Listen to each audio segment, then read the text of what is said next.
Muchísimas gracias a la Fundación Minería y Vida por darme esta oportunidad. Y voy a hablar de geopolítica, energía y recursos minerales. En ese sentido, pues hablar de geopolítica en los días que corren, pues hay que empezar por donde hay que empezar, que es el Estrecho de Hormuz.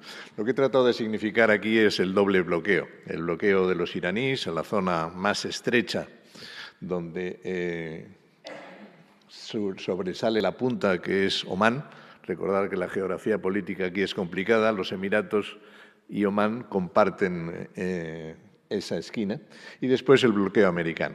Eso lo que está provocando, fundamentalmente, es, en términos redondos, el mercado mundial de petróleo son unos 100 millones de barriles diarios, pues 15 millones es lo que está fuera. Serían unos 20, pero hay una cierta capacidad de diversión por parte de Arabia Saudita, que tiene un oleoducto que va desde el Golfo Pérsico al Mar Rojo y, por lo tanto, está incrementando exportaciones, y también por parte de los Emiratos, que tienen un oleoducto que va a la costa del Golfo de Omán, fuera ya del estrecho, pero ese puerto ha sido uno de los más proclives a recibir bombardeos iraníes. Y, por lo tanto, pues de los 20 millones, pues estamos en unos 15. Y, aparte, también es importante que la planta de licuefacción de gas más importante del mundo, con 12 trenes de licuefacción, está en Qatar y provee al mundo de aproximadamente un 20% de sus necesidades de gas natural licuado. Este es el planteamiento del problema al que nos enfrentamos, con un matiz. En la crisis de Ucrania, que nos recordaba el subdirector, pues Europa sufrió el doble efecto de la cantidad y del precio. Perdíamos el 40% de nuestro suministro de gas, es decir, teníamos un efecto cuantitativo, y además ese efecto cuantitativo suponía unos incrementos de precios notables. En este caso, Asia está sufriendo el impacto cuantitativo. El 80% de las exportaciones que cruzaban el Estrecho de Hormuz iban destinadas a Asia. Estamos, por lo tanto, sufriendo el impacto del precio, porque el precio, obviamente, en mercados mundiales se transmite con absoluta rapidez. En la parte de la derecha está el impacto del GNL. Solo hay un país, Italia, que tiene un 10% de su suministro de gas procedente de un contrato con Qatar. Por lo tanto, lo que veis es, insisto, en que el impacto es más asiático que europeo, aunque no podemos evitar el impacto del precio. ¿Qué es lo que pasa después del cierre? Después del cierre, las cadenas de suministro están diseñadas para un tamaño. Es decir, tú tienes unos terminales portuarios donde tú tienes tu tancaje, vienen los grandes barcos y vacían el tancaje y tú sucesivamente lo vas llenando. Cuando los barcos no vacían el tancaje, pues tienes que dejar de producir. Y aproximadamente se han dejado de producir, se calcula que en abril, unos 10,5 millones de barriles. Quizás el menos afectado es Irán, porque el bloqueo norteamericano es posterior al inicio de la guerra y al principio salían determinados cargos procedentes de Kara Island, que es la terminal más importante iraní. ¿Esto qué significa? Significa que el impacto va a durar.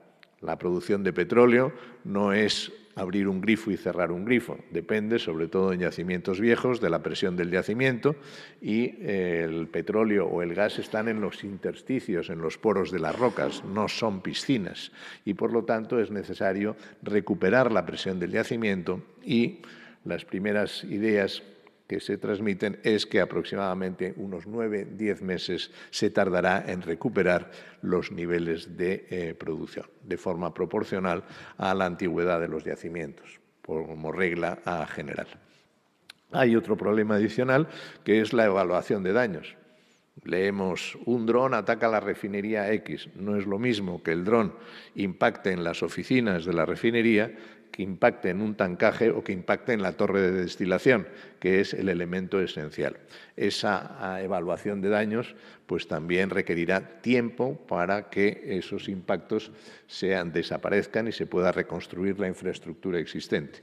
Por lo tanto, y ese es el mensaje, esta crisis, acabe cuando acabe, llevará meses, incluso algún año, recuperar parte de la infraestructura que se ha perdido. ¿Suerte que teníamos? Pues la suerte que teníamos es que durante todo el año 25 la producción ha sido superior al consumo. Y los stocks, la línea inferior, ¿veis? Cuando la línea superior, la línea inferior, esos rectángulos, pues lo que indican es que se ha ido incrementando stocks. Lo que veis es como a partir del segundo trimestre del 26 el mundo ha vivido de los stocks. Y esta es una primera enseñanza para todo el tema de escasez de recursos minerales o escasez de recursos energéticos, que es la necesidad de los stocks estratégicos. Una de las primeras cosas que hizo la Agencia Internacional de la Energía, los países ricos que tienen, es poner en el mercado 400 millones de barriles. 400 millones de barriles son aproximadamente un mes de ausencia de esos 15 millones de barriles de los que hablábamos al principio. Pero se van acumulando meses. El cierre del Estrecho de Hormuz sigue y en la medida en que todavía quedan existencias, pues vamos viviendo como si no pasara nada. Es decir, ¿qué ha cambiado en nuestra vida? Nada. Ha subido el precio de la gasolina, pero ha estado a estos precios ya anteriormente y además con las ventajas o las reducciones fiscales puestas en práctica, pues no estamos sufriendo un impacto. El problema es que estamos, no voy a decir al borde del precipicio, pero el tiempo va pasando y esto no se arregla. Los precios. Pues los precios, las asunciones básicas las tenéis arriba a la derecha. Quiero decir que estas asunciones son de la Energy Information Administration de Estados Unidos, que publica todos los meses lo que llaman el Short Term Energy Outlook. Y esto es del mes de mayo, está publicado el 12 de mayo. La hipótesis de los americanos, a 12 de mayo, es que el estrecho se reabre a finales de mayo. Con esa hipótesis, que es importante subrayarlo, pues los precios del Brent se situarían en mayo, junio, en unos 106 dólares barril, para empezar a descender y en el cuarto trimestre del 26 estar en 89 y la media del año 27, 79. Recordar que la media del año 25 ha sido unos 60. Por lo tanto, ahí está el impacto de esa falta de producción y el impacto debido a la recuperación de las infraestructuras. Pero ya añaden los americanos, si el estrecho se reabre un mes más tarde, pues ya le podemos sumar 20 dólares a esta primera estimación. Bueno, pues veremos lo que da de sí.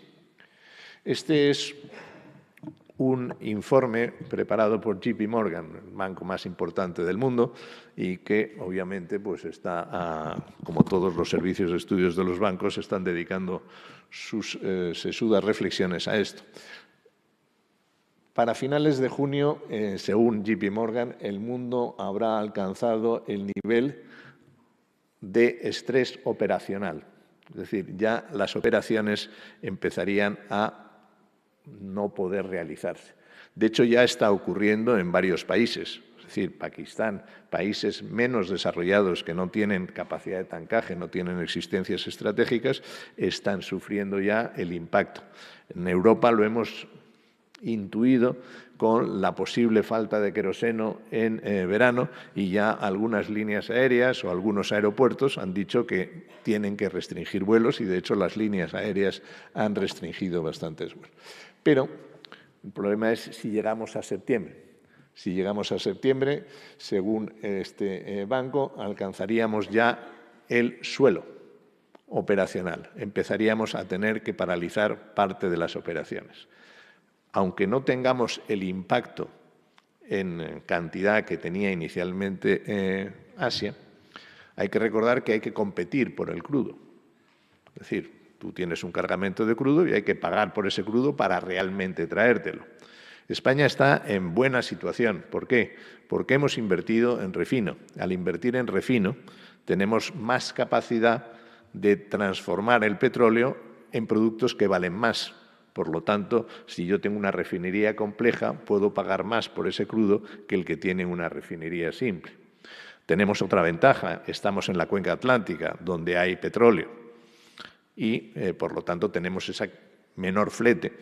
Hay que recordar que hay muchos cargueros que llevan 2 meses en el Estrecho de Hormuz y que por lo tanto faltan cargueros en el mundo. Y por lo tanto la situación es compleja. Bueno, vamos a ver qué pasa. Pues yo creo que los americanos quieren que esto termine. pero quieren por lo menos alcanzar el tema de algún éxito, como sea el programa nuclear iraní. Y los iraníes, pues, hablan con Dios directamente y son una dictadura. Por lo tanto, tienen dos elementos que no les hacen proclives a llegar a ningún acuerdo. Pero esta es un poco la situación compleja en la que estamos viviendo, en la que geopolítica y energía están jugando una función. El gas. Este es el mercado de gas crece todos los años, entre un 1,5 y un 2% acumulativo anual. Y eso es una variable que tenemos que meter en las ecuaciones. Transición energética sí, pero el gas es de los 3 combustibles fósiles el último que será sustituido o que seguirá jugando un papel. Y su demanda sigue creciendo. La demanda europea es la línea azul, la demanda americana es la inferior y Asia es la segunda, el naranja. ¿Qué es lo importante? Pues aquí veis las exportaciones de GNL. Las exportaciones de GNL, pues Qatar es el tercer exportador mundial y ha sido borrado de un plumazo.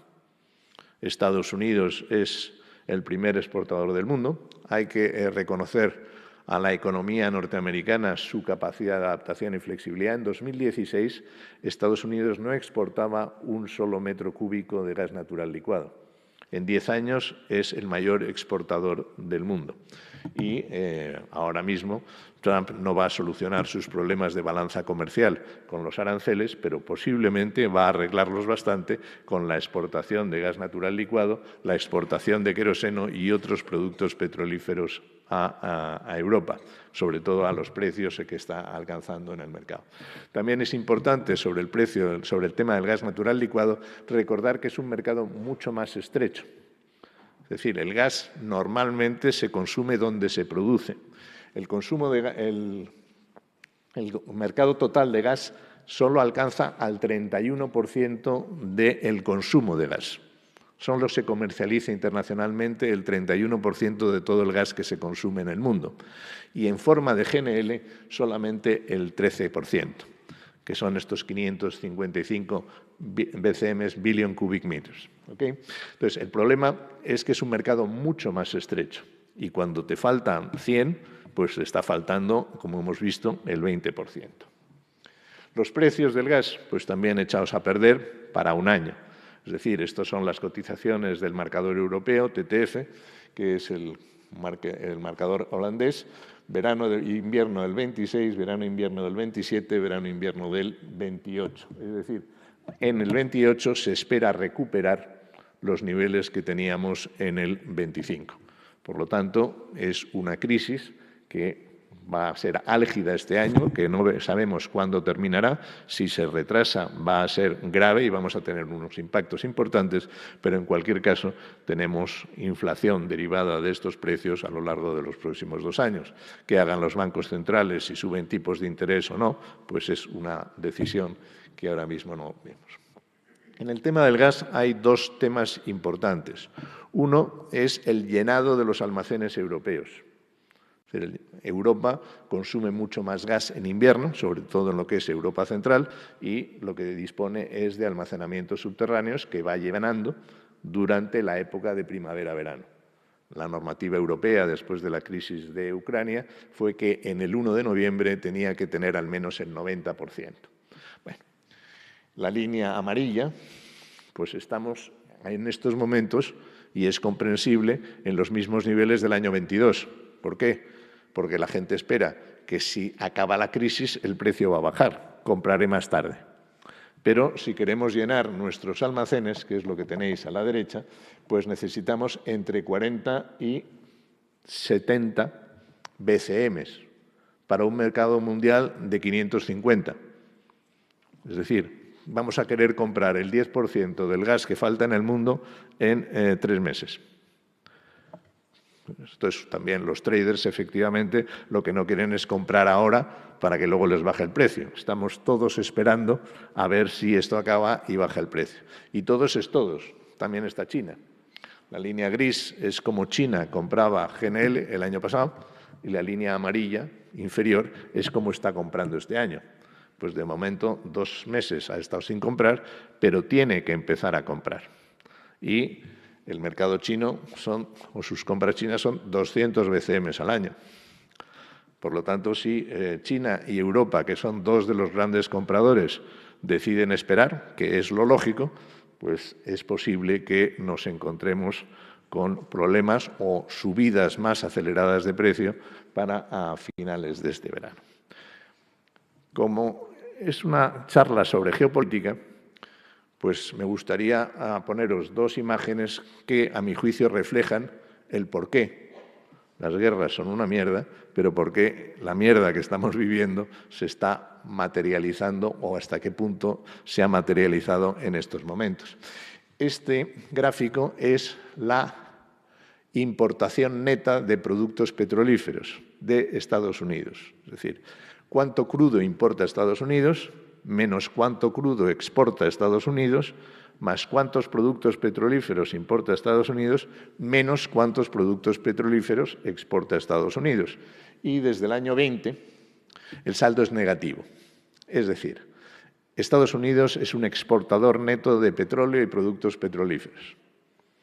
Trump estará muy preocupado por el precio, el impacto en la inflación de los productos petrolíferos, pero macroeconómicamente la industria del oil and gas de Estados Unidos está viviendo estupendamente e incluso la balanza comercial de Estados Unidos se va a beneficiar. Y además, Estados Unidos había resuelto Venezuela. ¿Por qué sigue importando crudo Estados Unidos? Porque necesita crudo pesado. El crudo de fracking es un crudo sobre todo ligero y tú necesitas mezclar crudo pesado y crudo ligero para que en tus refinerías produzcas la mezcla adecuada de gasóleo o de gasolina. Y necesitaba crudo pesado. ¿Quién le suministraba inicialmente el crudo pesado de toda la vida? Venezuela. Cuando Venezuela fue sancionada por la evolución del régimen de Maduro, ¿quién le solucionaba el crudo pesado? Rusia. Cuando Rusia fue sancionada, pues se encontraron con que de algún sitio tenían que traer el crudo pesado. Entonces, han resuelto Venezuela. Y después de resolver Venezuela es cuando se han metido en este berenjenal. Este gráfico, a mi juicio, es muy relevante. Es esa importación neta de crudo y productos petrolíferos de Estados Unidos y de China desde 1980. La línea más oscura, que es la que es más alta, es la de Estados Unidos. Y la línea inferior, la línea más clara, es la de China. Este es el milagro del fracking. Sí, Estados Unidos, en 2007, que es cuando el fracking empieza a alcanzar velocidad de crucero, pues empieza a producir cantidades muy notables. Hoy es el primer productor del mundo de petróleo. Y veis cómo desciende la curva hasta cruzarse en 2013-2014 con la China y en 2020 empezar a ser exportador neto. Por lo tanto, mientras China, pues en 1980, pues era una economía inexistente en el mundo. Es cuando llega al poder Deng Xiaoping, que es el verdadero transformador, llega un par de años antes el verdadero transformador de la economía china. Pero China hoy es el primer importador de petróleo del mundo, con los 12 millones de barriles, que era donde estaba Estados Unidos prácticamente en 2007. Esa inversión de papeles, a mi juicio, ha tenido una razón de ser en las decisiones que está tomando Estados Unidos o que está tomando el presidente Trump. Es decir, a mí no me cabe en la cabeza que le llamen Netanyahu, los tengo reunidos y les voy a pegar un pepinazo, ¿qué te parece? No, aquí estamos en una ecuación de poder en la cual Estados Unidos está ejerciendo su capacidad de liderazgo en el mercado de oil and gas en el mundo y está presionando a China, que a su vez tiene otras capacidades del que también está ejerciendo. Por lo tanto, esta es una de las situaciones que estamos viviendo. Y el otro cambio es, por ejemplo, en el precio del gas en Europa. Es lo mismo que hemos vivido en el año 22, pero con matices, con bastantes matices, con importantes diferencias. Esta línea es un número índice. Es cuánto ha subido el precio de la electricidad y del gas en Alemania en el año actual, desde febrero. Pues el gas ha subido un 60%, pero la electricidad solo ha subido un 20%. En la crisis de Ucrania, cuando el gas subió un 100%, la electricidad subió un 300%. Y tuvimos una crisis más que notable. ¿Qué es lo que ha cambiado? Y vuelvo a tratar de dejar otra idea, que es la transformación de nuestras propias economías. Si nos faltan recursos, tenemos que adaptarnos. ¿Qué es la diferencia básica? Alemania tiene 4 plantas de regasificación de gas que antes no tenía, en el 22. Alemania renacionalizó el mayor almacén subterráneo de gas, una de las grandes sorpresas para todos, incluido yo mismo, es cuando te enteras que en el año 21 el mayor almacenamiento de gas subterráneo de Alemania lo gestiona Gazprom, el monopolista exportador ruso, y que por supuesto está vacío cuando tenían que llenarlo. Y la crisis del gas empieza 6 meses antes de la invasión real de Ucrania. Por lo tanto, hay medidas que se pueden tomar. Otra diferencia notable es que en el año 22 todo el parque nuclear francés estaba en revisión por corrosiones en unas válvulas y ahora está a pleno funcionamiento. Francia está exportando cantidades industriales a Italia y Alemania. Y después las renovables. Las renovables en Alemania es el 61% de la producción de energía eléctrica. Nosotros estamos un poco más abajo, 56, 57%. Y por lo tanto, esos elementos son los que han reducido el impacto. Por lo tanto, la diversificación, tanto en renovables, facilitar el acceso a fuentes como las plantas de regasificación, son capaces de minorar el impacto de este tipo de escaseces. Aquí tenéis el precio de la electricidad en 4 países europeos a lo largo de los primeros meses de este año: Italia, Alemania, Francia y España. ¿A qué se debe nuestro liderazgo? Al mayor porcentaje de renovables, a esa mayor diversificación. Y esta es una línea en la que hay que seguir, porque es lo que te permite reducir el precio de la electricidad y, además, ser más competitivos. Y esta es una de las oportunidades históricas que, en mi opinión, tiene España, si lo sabemos hacer bien, de aprovechar la ventaja competitiva derivada de los precios de la electricidad. Pero el aprovechamiento de esa ventaja competitiva se basa en una tecnología esencial, que son las baterías. ¿Por qué? Pues porque tú necesitas la intermitencia o la concentración en las horas centrales del día de la energía fotovoltaica, la necesitas distribuir a lo largo de todas las horas del día. Y segundo, si tú quieres aprovechar esa ventaja competitiva, debes electrificar el transporte. Y si quieres electrificar el transporte, pues las baterías son esenciales. ¿Qué pasa con las baterías? Luego vuelvo ahí. ¿Qué pasa con las baterías? Pues este es un esquema de batería, pero en el ánodo, cobre. En el electrodo negativo, el colector del ánodo, cobre. El ánodo, grafito, silicio. El litio a lo largo de toda la cadena. En el cátodo tienes varias soluciones, pero todas requieren minerales. Y al final, cuando vas a una batería de coche, esto es la cantidad de metales que una batería requiere. ¿Y qué es lo que pasa? Pues que no tenemos. Pero ni tenemos los minerales ni ganas de tenerlos, que es un poco el problema al que nos hemos enfrentado. Hemos considerado, pues, a ver cómo lo digo, aprovechando que está Teresa aquí, pues hay veces que en Asturias se dice que España es Asturias y lo demás tierra conquistada. Pues aquí lo que pasa es que la vida, el mundo, son recursos minerales y lo demás es tierra conquistada. Vienen los químicos, los físicos, luego los ingenieros, luego ya los economistas tratamos de estropearlo o arreglarlo todo, pero al final la esencia son recursos minerales y cuando tú vas a la transición energética te encuentras con que no tenemos los recursos minerales. La transición energética tiene algunos problemas adicionales que se están materializando. Soy un pleno partidario de la transición energética. Para mí es la asunción o la posible explotación de la gran capacidad competitiva que pudiéramos tener como productores de energía, por una vez en la historia.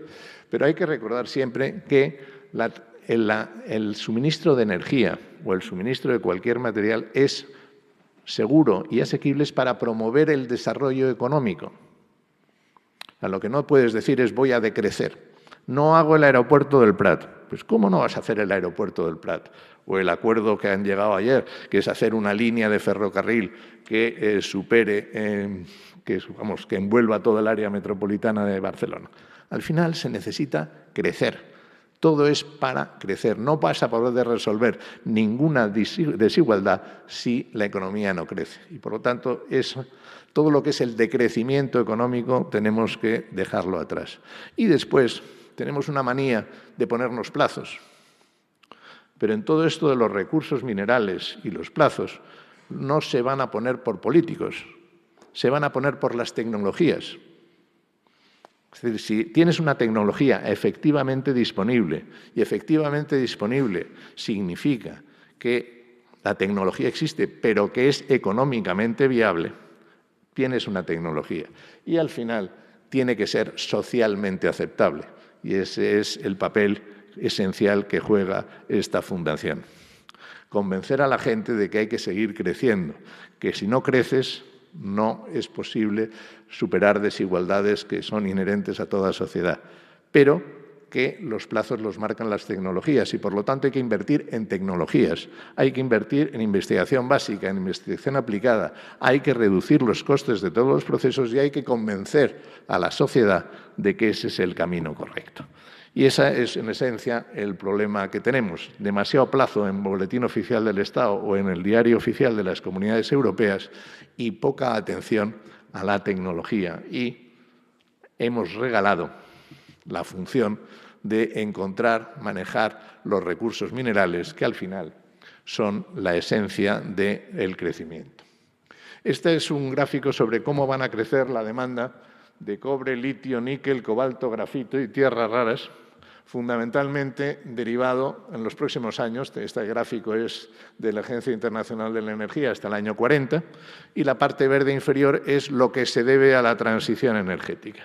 Por lo tanto, la transición energética indudablemente va a incrementar la demanda de todos estos recursos minerales. Pero lo va a incrementar, por ejemplo, en el caso del grafito, multiplicándolo por 2 en 15 años, 2,2.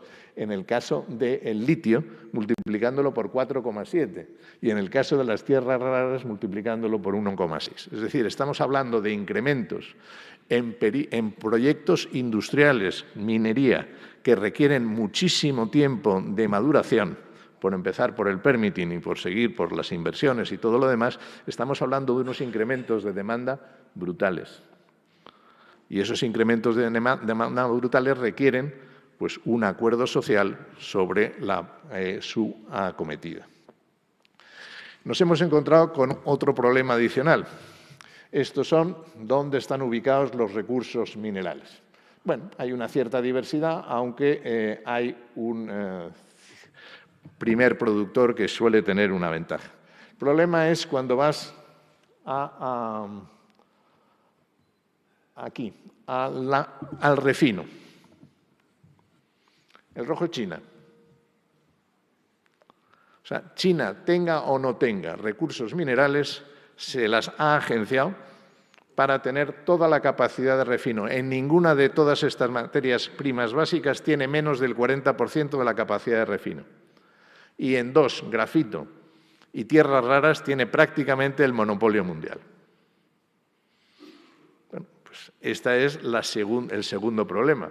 Yo quiero hacer la transición energética, necesito baterías, necesito estos minerales y cuando voy a comprar estos minerales, no estos minerales, estos metales, ya he transformado el mineral en metal, solo tengo un vendedor.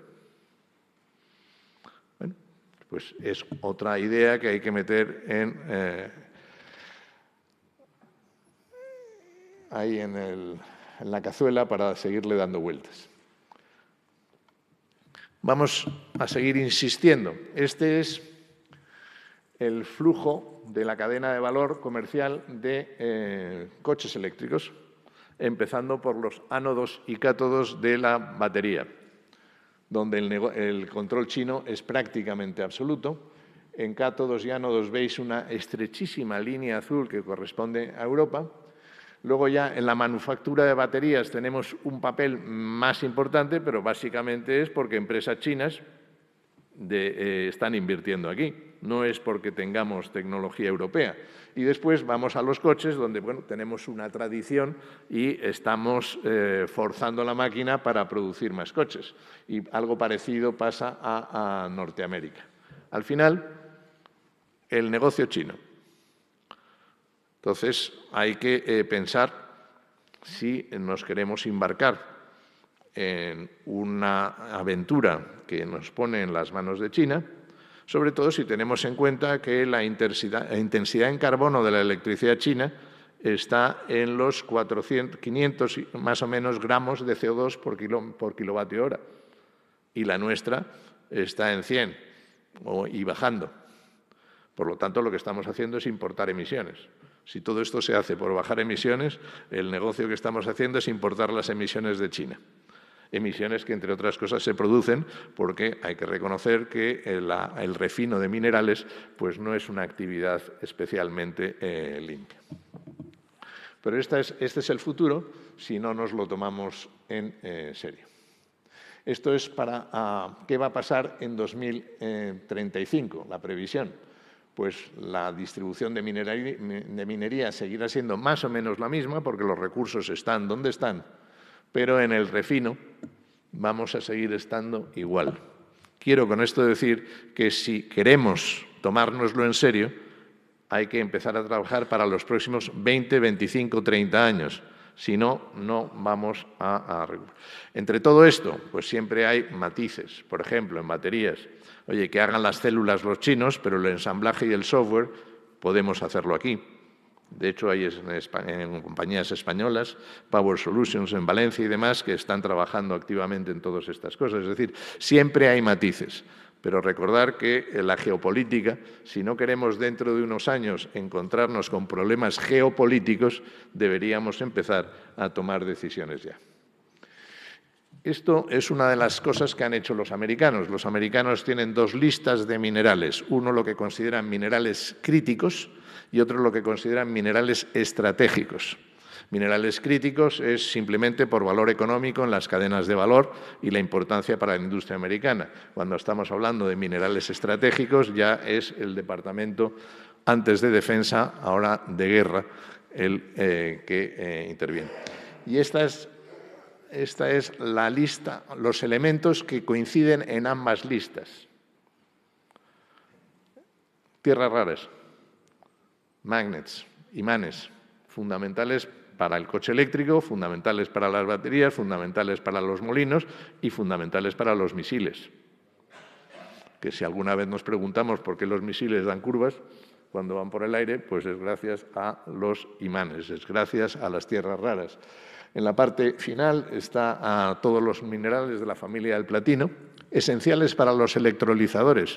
Si tú quieres hacer hidrógeno verde a partir de agua, necesitas esos minerales.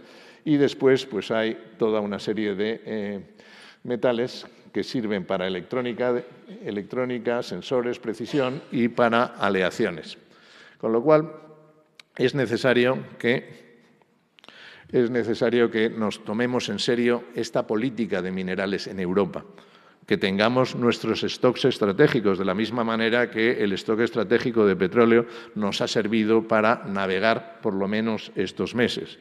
Por lo tanto, stocks estratégicos. Por lo tanto, incluso en muchísima legislación norteamericana se han dado subvenciones para minas en Canadá o para minas en otro sitio, a través de la Ley de Infraestructura, de la Inflation Reduction Act. Es decir, que hay que invertir donde están los recursos, pero es necesario una política activa, porque todos estos minerales son imprescindibles. Otro de los problemas geopolíticos de Estados Unidos, y de la lista de minerales críticos cogemos los 50, ¿cuántos nos los proporciona un país? Pues China está entre 19 y 21. Y Canadá más arriba. O O sea, Canadá, ¿por qué Trump quería que Canadá fuera el Estado 51? Pues aquí tienes una posible respuesta. Pero con China lo tienen que ir lidiando. Y no solo lo tiene que ir lidiando, sino que China, muy pacífico, sin levantar, pero ha puesto restricciones a las exportaciones de todos estos minerales. No solo de los propios minerales, sino de la tecnología, que son los 3 renglones de abajo.